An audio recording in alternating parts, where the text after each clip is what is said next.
Assalamualaikum dear students, welcome to your channel The Anatomy Canvas. In today's class I am going to explain the model of the gastrointestinal system. So starting from the area of the oral cavity, here you can see first I will explain this area and then I will go downward. So here first over here you can see this is the upper lip and then this one is the area of the lower lip. This area is that of the nasal cavity, and here you can see the lateral wall of the nasal cavity with the superior, middle and inferior nasal conchae. This one is the hard palate and anterior 2/3 of the hard palate, which is formed by the maxilla, and posterior third of the hard palate, which is formed by the horizontal plate of the palatine bone. Here you can see the soft palate and then the uvula. Then you can see over here this is the tongue. Oral cavity, here you can see the pharynx, and in this area you can see this is the area of the larynx. This is the opening of the laryngeal inlet. This is the opening of the larynx. Then here you can see in this area this is the esophagus. Behind you can see the different vertebrae which are present over here. So up till now this area is that of the oral cavity, and then the pharynx, and then the downward esophagus. So now going downward from the area of the esophagus, you can see over here that this is the stomach.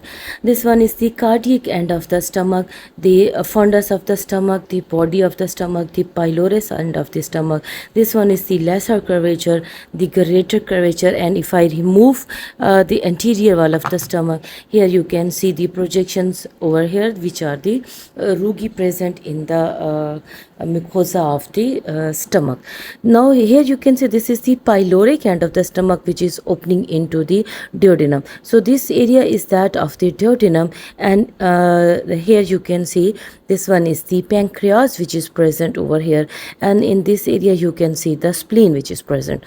And this whole is the ascending colon, the transverse colon, then the descending colon, which is present over here, and these are the coils of the small intestine, the area of the jejunum and ileum.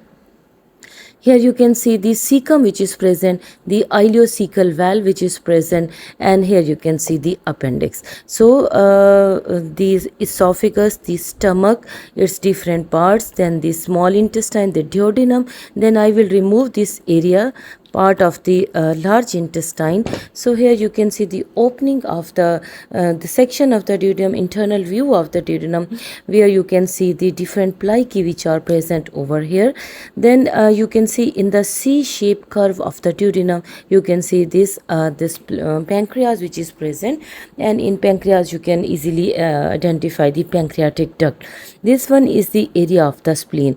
Here is the large intestine. This one is the descending colon, then the rectum, and then the area of the anal canal.